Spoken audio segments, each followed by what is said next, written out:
and believing for healing. Said I'm praying and believing for healing. Years go on and days keep floating by, losing so much more than time. Lives and souls and hopes and people left behind. Boys are growing into angry men. Girls grow up just wondering what's real in love and life. What do we believe in? But we all know that this world's been slowly falling under the weather. Lord knows I'm praying and believing for every heart and soul. I'll be here praying.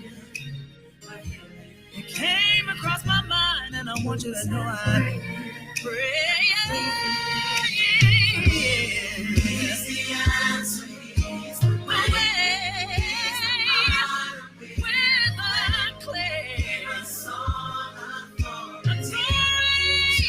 We can defeat our enemy.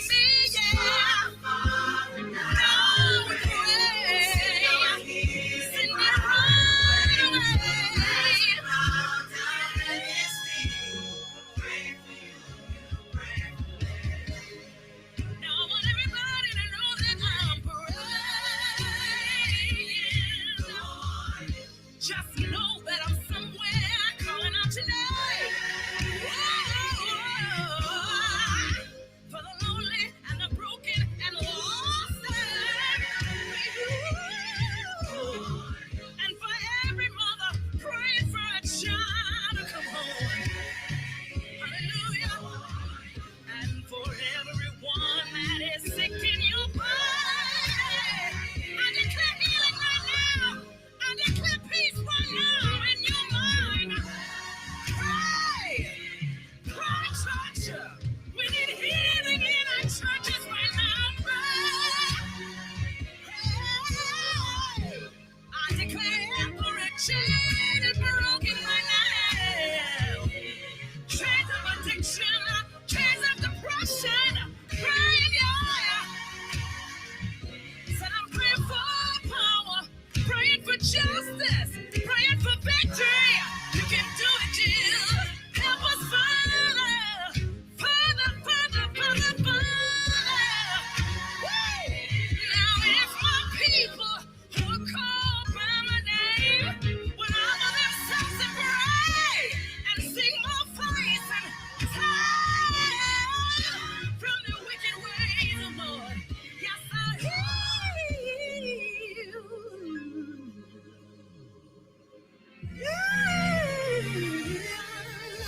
Praying and believing for healing. Praying and believing for healing, healing. Praying and believing for your complete transformation, complete restoration. Praying and believing for healing.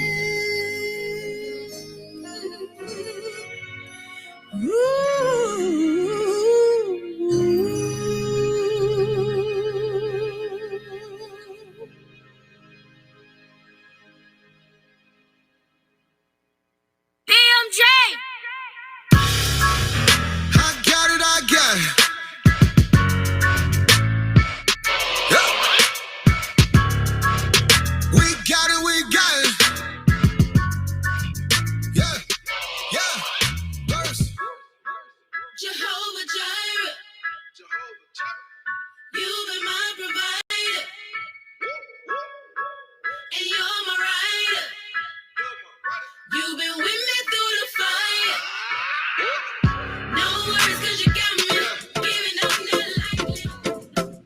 All right. Good afternoon, Middle Georgia. Good afternoon, Macon. Good afternoon, Perry. Good afternoon, Fort Valley. Good afternoon, Warner Robins. Good afternoon, Facebook Live, YouTube Live, Instagram Live, Periscope Live, Twitter Live. To everyone that is on live and alive, thank you so much for tuning into the Glory 107.9 FM. You're on with Don, and it's 1:15 on Monday. So that means it's time for our Money Monday segment. Don't forget, every Monday we said since the beginning of the year that we would take this opportunity to put aside some money. That means that whether we're going to put it in our bank account, under our mattress, in our shoe, in our sock, wherever, in the cookie jar, wherever you're putting your money, it's time for us to save our money on Money Monday. And we're still doing our mortgage information coming from none other than Dr. Regina Murray. Now, there are some others that are going to be coming in to help us with the process as well. But this is, once again, a replay of the final steps that we need. I was asked to redo it. So the final steps that we need will be done so that you can understand exactly what it is you need to obtain a mortgage. And the steps will be 1 through 8 will be made available again. And you can always go back on our YouTube page and look for Money Monday, pull it up. And once you pull that up, you'll be able to see or listen to the method or the steps that you have to take in order to obtain your mortgage. All right. So here we go with that Money Monday segment featuring Dr. Regina Murray right here on the Glory 107.9 FM. Good afternoon. It's Regina Murray here again on this delightful Money Monday. As we end the month of July, we are now ending 3 wonderful months of our session of Money Monday, with my segment being focusing on home ownership. As we wind down to the final steps in the 8 steps of home ownership, it is my hopes and my prayer that the majority of our listeners who are not already homeowners have placed themselves in a position to become a homeowner and are willing to do a mindset shift and start preparing for the journey to home ownership. You deserve it and you can achieve it. Thank you again so much for allowing me to be an integral part of this process with you. So the 8 steps to home ownership, we've reviewed 5 of those steps. And today we will address the final 3 steps. The first step, number 1, was to decide to buy. And we spoke of the joy and the excitement and families gathering around the table or partnering with your accountability buddy and decide, yes, we can do this. Let's decide to take that step from being a renter to becoming a homeowner. Let's decide to buy. That was step number 1. Step number 2 was to hire your real estate agent, or a better verbiage would be to partner with a real estate agent. And we know that the necessity of having a licensed professional realtor to assist you in this professional aspect of your journey to homeownership is necessary. The realtor will absolutely put their client first and represent them with the seller. The realtor educates you, they analyze your wants and your needs, they guide you to homes that fit your criteria, they coordinate many of the steps in this real estate homeownership process. They negotiate with the seller on your behalf, and they solve other problems that may arise during the real estate process. That was step number 2. Step number 3, we talked at length about, and that was to secure your financing or go through the pre-approval, pre-qualification process. You want to make sure that when you approach the lender, you have gathered your documents that the lender will be requiring, such as your pay stubs and W-2s, your tax returns, your bank statements, things that the lender will need to review and verify that your debt to income ratio meets the ability for you to become a homeowner. We talked about the debt to income ratio, and what that is a calculation of what your monthly income is and what your monthly obligations are. And those obligations that the lender will consider are installment and revolving debts. So when we speak of debt to income ratio, you don't have to consider things like auto insurance and utilities where you're renting now. But certainly, any credit card payments that you have monthly, any car payments that you may have monthly, including leases, and also any student loans that you have. So you want to jot down all of your obligations and your income, and the lender, as they're doing the pre-qualification or pre-approval process, will use that to determine what you can borrow. We spoke of lowering your credit card balances as you're preparing for home ownership. When it relates to credit scores, most lenders require a 620 minimum score. FHA does accept a 580 credit score. However, it is known that your credit score is a factor in your obtaining beneficial financing, interest rates, mortgage insurance, and things of that nature. So you want to make sure that as you are preparing for home ownership and becoming pre-approved or pre-qualified, if at all possible, pay down your credit card balances. The optimum goal on credit card balances is to be less than 30% of your credit card limit. A lender looks at how you handle the credit that you now have before they extend additional credit to you. Credit counseling is available through many of our nonprofit HUD-approved housing agencies as well. So for those who may need some credit counseling, it is available through many first-time home buyer sessions with our nonprofit partners in the area. As you're taking down your notes while I'm speaking, you want to make sure that you have my email address, which is regina.murray, M-U-R-R-A-Y, at eastwestbank.com. Because even after our session ends, feel free to email me and let me know what your questions are. Let me know where you are on your journey and let me know how I can further assist you. So we talked about step 3, securing financing. Step 4, so you're pre-approved and you're ready to begin your search. Where do you begin? So that's where the realtor steps back into the picture and helps you to find your home. In finding your home, we spoke about the need to be in particular, maybe school districts for families with small children. We talked about your transit to and from your place of employment. Do you wish to be near the freeway, the expressway? Is neighborhood stability a priority of yours? You want to check on where the equity is increasing quickly. So these are things that your realtor can assist. What features and what amenities do I really want versus what I really need? Do I want a townhouse or a condo? Do I want a single family dwelling, a ranch style home? Do I want a split level home? So you've already worked in your mind what your goals are. As you begin looking to find your home, you might find out, well, I thought I wanted a condo, but now I see this little ranch that I really like. So your desires and your goals, they may change as you go through the process of finding your home.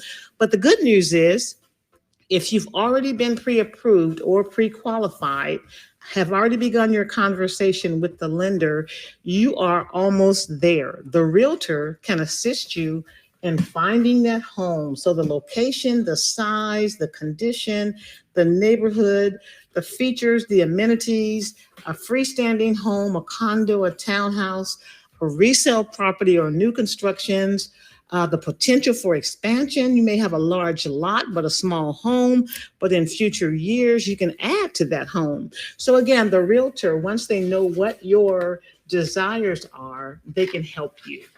So now let's go through those. Step 5, make an offer. Congratulations, you found a home. So the realtor, again, steps in and writes up that offer for you.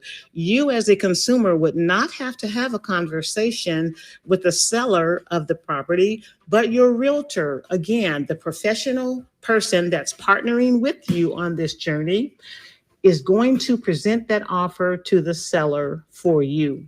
That conversation with your realtor can also address whether or not you wish to ask the seller to pay a portion of your closing costs. The seller is not required to, but sometimes they are willing to. And the realtor can also tell you what's a fair price. What should I offer for this home? The realtor has the capability to see what the comparable sales are in the area to let you know that offering $150,000 on a $200,000 home may not be the best thing to do to get your offer accepted. So ask the realtor, what are the sales prices of these homes? Is the seller asking a fair price? Again, this is the point where you're ready to make an offer on that home of your dreams. And then speaking of home of your dreams, we spoke earlier that your first home may not be your dream home. So it's okay to not buy that forever home as your first home. Your very first home may be a smaller version of what your dream home is. However, that also may be your way into becoming an investor or a landlord. Your first home you may live in for a few years and decide, okay, now I'm earning more, I've saved more, I'm able to move to a different neighborhood, a home of my dreams. So I'm going to turn this into an investment property. Or you may decide, I have built equity in this home over the last 5 years. I think I'm going to sell this home, pull out my equity, and buy my next home. So again, that is a conversation that you can have with your realtor. They'll be able to advise you on that area. The final 3 steps of the 8 steps to home ownership, step 6, 7, and 8. Step number 6 is to perform due diligence. Know what to expect when you're inspecting that home that you're going to purchase. Just because you love a particular property doesn't mean that it's perfect. This is where the realtor can guide and connect you with a professional home inspector. It is the inspector's job to inspect that home. It's highly recommended that a buyer have a professional home inspection. Sometimes this inspection exposes issues that a home might hide, not intentionally, but on the surface. Visually observing a home doesn't always tell you everything about that home. Your main concern is the possibility of structural damage. This can come from water damage, shifting ground, or poor construction when the house was built. Don't sweat the small stuff. It is the inspector's job to mark everything discovered, no matter how large or small. But we all know that a new paint job, new carpet, new light fixtures, a ceiling fan, those are minor things that you may be able to add to your home once you purchase it. But anything major, you want to absolutely make sure that your due diligence is performed up front and that the inspector can advise you if there's anything to be concerned with on that home. If all is well and you're already approved and you accept the inspector's report, you're on your way. Step number 7 is closing. Closing on your home. So you've made your offer, you've performed your due diligence, you've had your inspection, and now you're preparing for the closing. The handling of the closing is done by a real estate attorney. Here in the state of Georgia, attorneys are required to close real estate transactions. But during this process, let me remind you, as you're waiting to close, don't start buying furniture or appliances or things for the new home until you have closed the home, sealed the deal, and signed your papers. What you don't want is to increase your debts while you're waiting for your mortgage to be final approved. So although you've been approved, there is a final approval and a clear to close that you're waiting for. So as you're going through these steps with your realtor and with your lender, you want to confirm that you have homeowners insurance on your new home. So you will need to get a homeowner's insurance quote from your preferred home insurance company.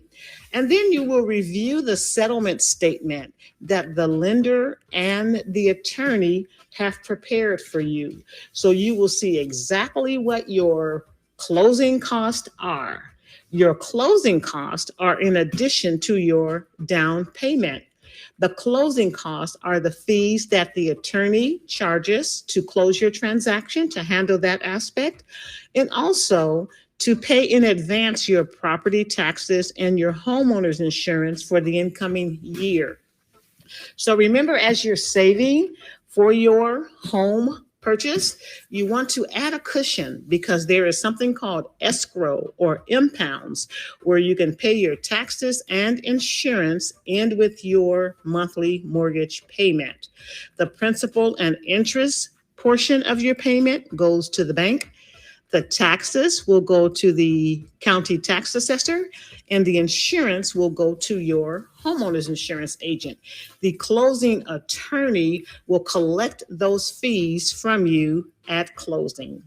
And then finally, there's a lot to remember, so I hope you're taking notes, but this is a conversation that will be repeated over and over and over as we partner on the journey to home ownership. Step number 8 in becoming a homeowner is to protect your investment. You want to absolutely take care and take pride in your new home, protect it, improve upon it, cover the maintenance, keep the landscaping up. Your equity is tied into the value of your home. So you want to keep a lookout for signs of leaks or damage or wear and tear, things that you can fix, small problems that you can fix early. You want to save yourself from having to spend big money later. So protect your investment. A home is probably the largest investment that you'll ever have in your lifetime. And as we spoke about legacy building and passing homes on to the next generation, you want to protect your investment so that the equity building can be a lifesaver to you in some instances. After your closing agent, the attorney is done with you signing tons of paperwork. You'll notice that there are tons of paperwork to sign. You will receive a document from the closing attorney, and you'll also receive information later in the mail from the county recorder's office that will show your deed and the title to the home with your name on it. So in advance of all of that, congratulations to each of you again for allowing me to partner and committing yourself to this time on Money Monday. And thank you so much to Bishop Scott for this opportunity. I am so looking forward to celebrating with you as you become homeowners. Thank you. All right.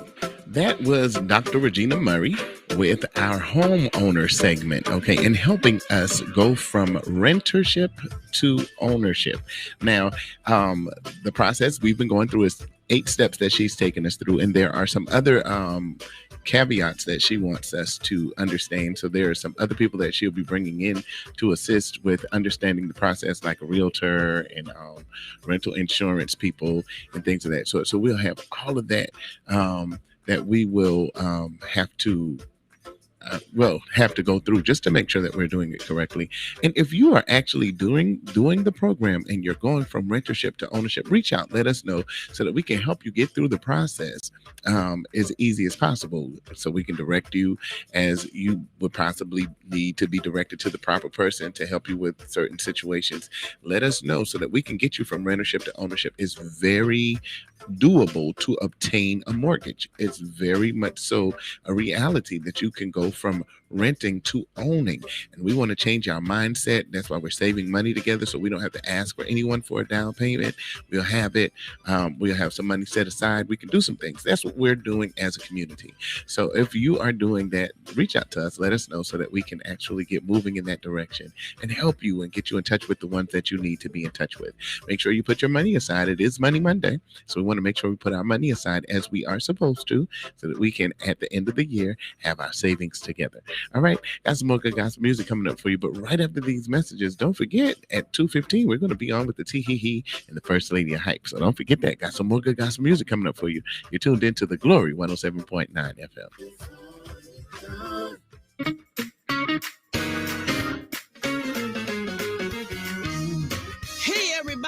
is Dottie Peoples. When I was hit by a tractor trailer on 285, I immediately called 1-800-INJURED, the Bethune Law Firm. And attorney Terrence Bethune said, "Don't worry, Dottie, I got this." If you're ever in a car accident, call 1-800-INJURED, Bethune Law Firm, and they'll tell you too. Oh! This is Attorney Bethune of Bethune Law Firm. For over 25 years, my law firm has been helping injured victims in matters of wrongful death, tractor-trailer accidents, and car accidents. We're conveniently located at 2357 Pine Ono Avenue. Remember, after a car wreck, call 1-800-INJURED, the Bethune Law Firm, to get you a big check. Angels of Mercy has moved to 3085 Vineview Avenue. Do you or a loved one need assistance with personal care, light housekeeping, meal preparation, laundry, and bathing? Are you in the sandwich generation with aging parents, a family of your own and maintaining your career, caring for an elderly or disabled family member, and need a caregiver's break? Call Angels of Mercy Private Home Care, 478-745-5111, and let them send you an angel to assist you. They also do private duty sitting and medication reminder. They're dedicated to providing in-home care that enriches clients' livelihood to help them maintain the highest level for independent living. They accept VA benefits, long-term care insurance, private pay source, and CCSP benefits. Angel